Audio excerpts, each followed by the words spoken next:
Hello everyone, welcome to my YouTube channel Universe is Unique। आप सभी का मेरे YouTube चैनल पर बहुत बहुत स्वागत है।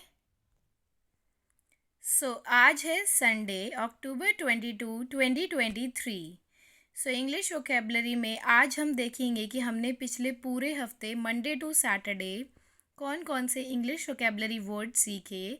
आज संडे को हम उन सभी वर्ड्स की रिवीजन करेंगे, रिवाइज करेंगे सो दैट कि वो सारे वर्ड्स हमारे दिमाग में रहें और हमें अच्छे से याद हो जाएं ताकि हम अपनी इंग्लिश स्पीकिंग में उन वर्ड्स को यूज़ करें।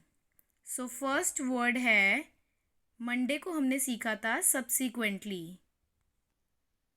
सब्सीक्वेंटली का मीनिंग होता है बाद में, after something else, happening after something else.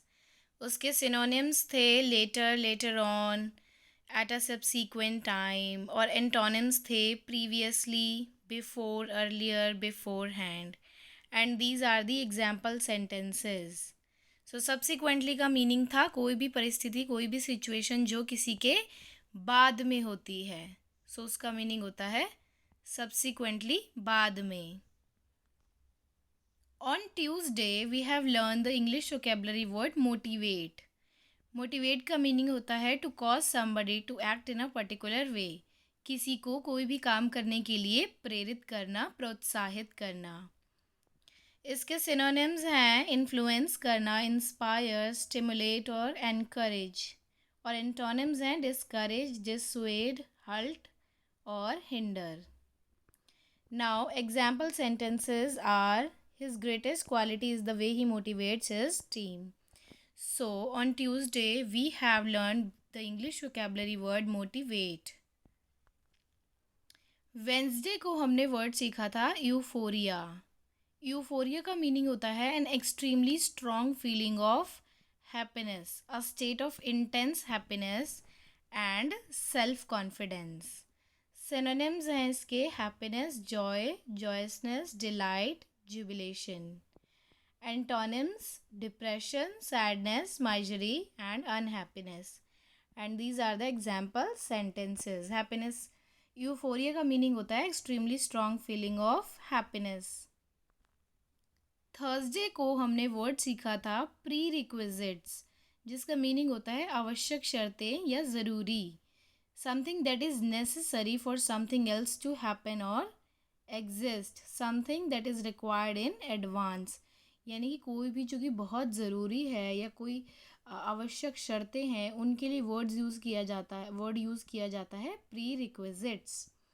Synonyms है इसके necessary condition, essential, pre condition, requirement और मैंडेटरी।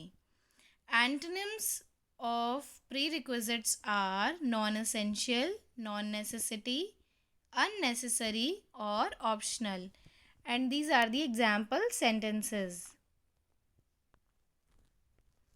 फ्राइडे को हमने इंग्लिश वर्ड सीखा था ग्रास्प। ग्रास्प का मीनिंग होता है टू अंडरस्टैंड समथिंग कम्प्लीटली, किसी बात को पूरी तरह समझ लेना। इसके सिनोनिम्स हैं अंडरस्टैंड, कॉम्प्रिहेंड और hold. Antonyms of grasp are avoidance, misunderstanding, ignorance. And these are the example sentences. Saturday को हमने वर्ड सीखा था रैपो। इसकी प्रोनाउंसिएशन है रैपो। इसका मीनिंग होता है तालमेल, संबंध या घनिष्ठता। A friendly relationship in which people understand each other very well, यानी कि दो या दो से ज़्यादा लोगों के बीच में एक बहुत अच्छी रिलेशनशिप होना जिसमें कि वो एक दूसरे को बहुत अच्छे से समझते हैं, that means rapport.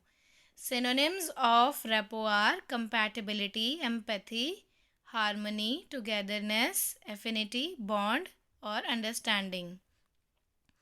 Antonyms of rapport are incompatibility, discord, unfriendliness और disagreement. And these are example sentences. So during the whole week, we learn subsequently on Monday, motivate on Tuesday, euphoria on Wednesday, prerequisites on Thursday, grasp on Friday, and repo on Saturday. सो ये था एक recap कि हमने पूरे पिछले हफ्ते में कौन से इंग्लिश वोकेबलरी वर्ड्स को सीखा है, सो दैट कि हमको याद रहें। इन सभी की सेपरेट वीडियोस मेरे YouTube channel universe is unique पर अवेलेबल है, आप जाके देख सकते हैं। Thank you so much for watching.